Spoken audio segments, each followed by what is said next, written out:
Antenados ao Geral, estamos de volta falando sobre sofrimento. Isso não, eu vou ter uma polêmica no início aqui, e dentro do contexto a qual foi colocada, eu concordei. Mas quando a gente pega e isola ela, essa fala o seguinte: se você é um salvo e você comete um ato, e a gente sabe que do ato, da ação até a consequência, tem um tempo. E nesse meio tempo você, de fato, se arrepende de coração.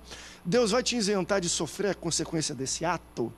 Aí muitas pessoas falam: olha, André, eu discordo disso. Para mim, tudo que você planta, você vai colher. Não sei, claro, Deus pode diminuir a carga ou não. Tá. Quem é a gente para dizer qual é a consequência também, mas todo ato sofrerá uma consequência. André, eu vou te fazer uma pergunta agora. Você que vai ser arguído agora. Não, eu só pergunto aqui, né? Todo ato seu já sofreu uma consequência? Não, nossa, senão eu já estava, meu Deus do céu, né? Então, eu acredito, literalmente, é uma questão Mas isso é para todo mundo, não é só para quem é crente salvo, não. Eu sei. Não é porque às vezes a gente separa quem é crente e se arrependeu, não. É lícito você orar depois pedindo a Deus para não ter consequência? É lícito, a oração é tua, você pode... Eu, basicamente, acredito nessa história, eu acredito nesse conceito, e eu acho que o tempo do ato do pecado, a consequência dela, esse tempo se chama misericórdia, se chama longanimidade. E se você se arrepende ali, a consequência dela pode não ter... Eu já tive situações assim na minha vida. Agora, é lógico, foi falado aqui, o cara matou publicamente, não tem como, mas depende do ato. Tem pessoas que... Vou ser muito claro aqui, tem muito jovem, vai lá, se masturbou e depois vai pedir para Deus para que, Senhor, não me deixa sofrer uma consequência, porque se é pecado vai ter uma consequência. Não vem com essa de que é só adultério de uma mulher casada ou que o cara matou. Tocou uma zinha, já está dentro da consequência. E aí você sofreu todas as consequências. Basicamente, para mim, funciona assim. Você tem um tempo, agora Deus é soberano, tá? Ele pode te dar consequência porque ele é o dono de tudo, ele é o soberano que tem todas as escolhas em suas mãos, e se ele quiser te dar a consequência, ele vai te dar. Mas se ele quiser ser misericordioso diante do seu arrependimento, ele também é. É uma questão pessoal, não é bíblica, porque Davi, ele se arrepende e teve a consequência. Exatamente. Então, por isso que eu acho que a gente tem que tomar cuidado, assim, e eu acho que você tem até sabedoria quando você fala assim, uma posição pessoal. Muito pessoal. Porque, na verdade, assim, eu acredito que tudo tem consequências. Tudo. Eu até falei isso no início, boas ou ruins. Por exemplo, o exemplo aqui do cara que mata. Uns vão presos e outros não. Mas todos tiveram consequências. A prisão é uma consequência, mas a culpa é outra consequência. A prisão é uma consequência alimentada com a culpa. A culpa sem a prisão é uma outra consequência. Ele vai conviver a vida inteira com a culpa. Será? Vai conviver. Não. Tem muitos que não se culpam pelo seu erro. Mas aí, peraí, você está falando. Se culpam. Então, mas aí você está falando de uma situação patológica. Você está falando de uma situação patológica. De uma situação de um camarada que é um sociopata, por exemplo, que ele comete um erro, algo grave, mas aquilo não fere a ele. Mas aí é uma situação emocional e patológica. O que eu estou dizendo é o seguinte, que a culpa, por natureza, ela se instala no coração de qualquer ser humano. Então, assim, se eu adulterar... eu tenho Sabe o que prende os cristãos? Só um exemplo. Sabe o que prende a igreja? Só um exemplo rapidinho. Um filme. Eu vou contar isso em 30 segundos. A mulher chega para o cara e fala assim... A mãe da mulher chega para o cara e fala assim, olha, vamos transar hoje à noite? E ele fala assim, não, porque eu amo minha mulher. E ela fala assim, mas ela não está aqui, ela não está vendo. E ele diz assim, mas eu estou vendo. Então, na verdade, a culpa se instala no coração do ser humano, ele sabe o que ele faz, ele sabe das atitudes que ele tem, essa consequência vai estar dentro dele, não vai sair. Essa consequência só está no coração de uma pessoa que não se arrepende. Quando o Senhor diz que ele vai passar a vida inteira carregando a culpa, eu não carrego a culpa de todos os meus pecados, porque senão eu estaria morto na minha consciência. Mas tudo bem. Minha consciência. O que prende muitos cristãos hoje de agirem é cometer o pecado e a consciência ficar com aquela culpa pro resto da vida, e Deus já perdoou. Sim, não. Eu posso ter matado. Então, o que eu estou dizendo para você é o seguinte... Eu posso ter matado a minha mãe, Deus pode me perdoar. Porque se eu me arrepender de verdade, Deus me perdoa. O problema é que a igreja está cheia de pescadores de pecados, vão lá no mar do esquecimento pescar pecado e ainda fica com aquilo na consciência. Mas presta atenção, o que eu estou dizendo... A consciência do arreprendido não pesa. Sim, mas presta atenção, o que eu estou dizendo é o seguinte, que a consequência da culpa Se ela vai demorar 10, 20, 30 segundos, 10 anos, 50 anos, é outra história. O que eu estou dizendo para você é o seguinte, você fez, a culpa vem sobre você. Isso já é uma consequência. Se você vai se arrepender, Deus vai curar seu coração, aquela culpa vai embora, acabou. Mas você, imediatamente, aquela culpa se instala no seu coração. André, tanto quanto se eu der dinheiro hoje, ofertar hoje, eu não tenho a certeza de que vou colher amanhã, eu também tenho a certeza de que nem todo erro meu eu vou colher amanhã, senão eu passaria minha vida inteira colhendo erros, colhendo consequências. Eu digo isso porque eu já fiz vários votos dentro da igreja, mas o que o pastor numa está época falando é o de seguinte, teologia. mesmo que seja momentâneo de 10 segundos, você vai colher algum tipo de sentimento. O sentimento por si só Mas isso já não seria. Não, porque, assim, por exemplo, eu tenho dificuldade, eu concordo em parte, mas assim, eu tenho dificuldade em entender um cristão que tem a mente de Cristo, que cometeu um crime como um assassinato e pediu perdão e se sente perdoado por Deus e não sente culpa.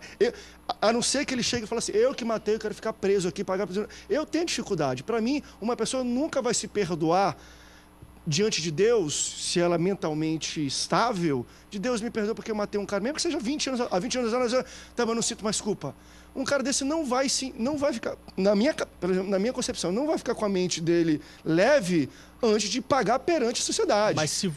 Então, André, assim, André, a gente... mas se esse ato de um homem cristão, como você o é, porque eu não sou pai, mas eu como cristão, eu jamais mataria alguém, mas você como pai, num ato de defesa da sua filha... Sim, mas aí a lei me permite... A gente fala assim, mas eu a lei não é como? Mas é morte, não importa, moralmente falando, você matou alguém.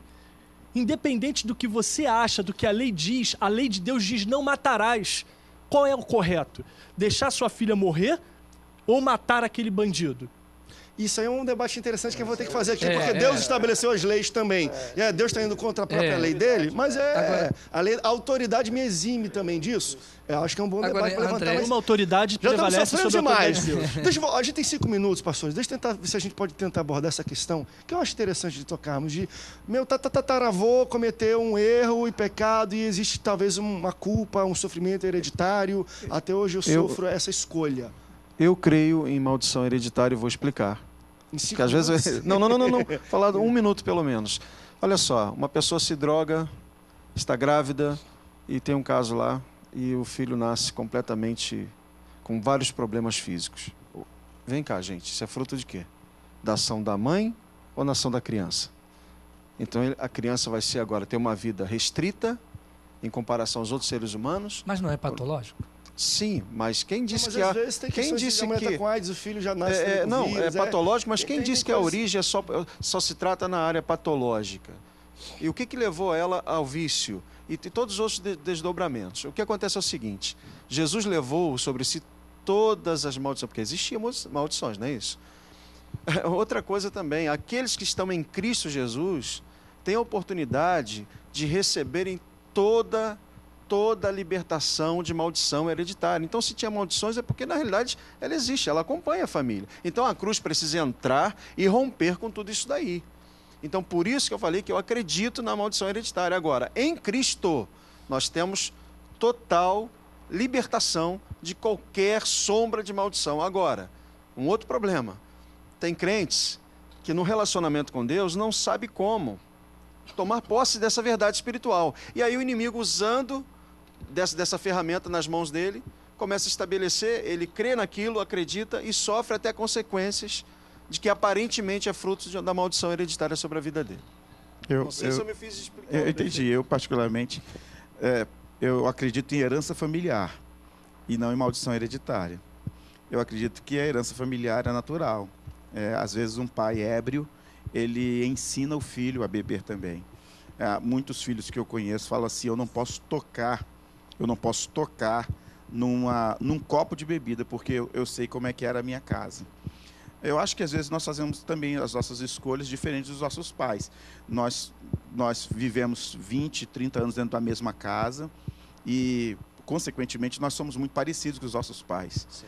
Mas, às vezes, nós fazemos escolhas diferentes deles. Eu não quero ser igual ao meu pai nessa área, eu não quero ser igual à minha mãe nessa área.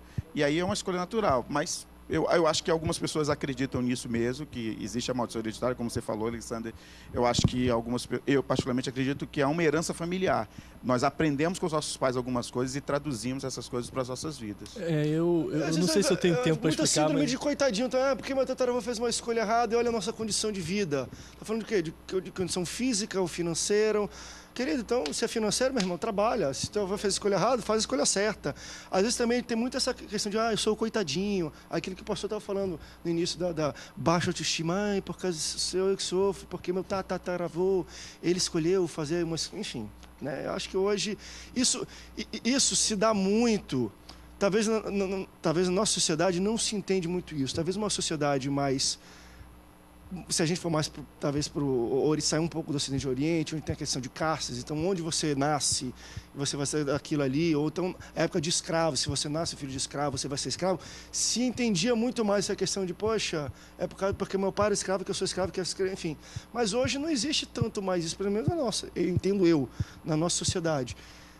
Até por questões físicas, às vezes, ou alguma doença que você nasce por causa da escolha de droga, de qualquer coisa da sua mãe, do seu pai. Eu acho que você consegue parar desse sentimento de, eu sou coitadinho, uma escolha de droga. Eu né? acredito, e não vou entrar na questão da maldição hereditária, mas vou falar rapidamente sobre a questão física.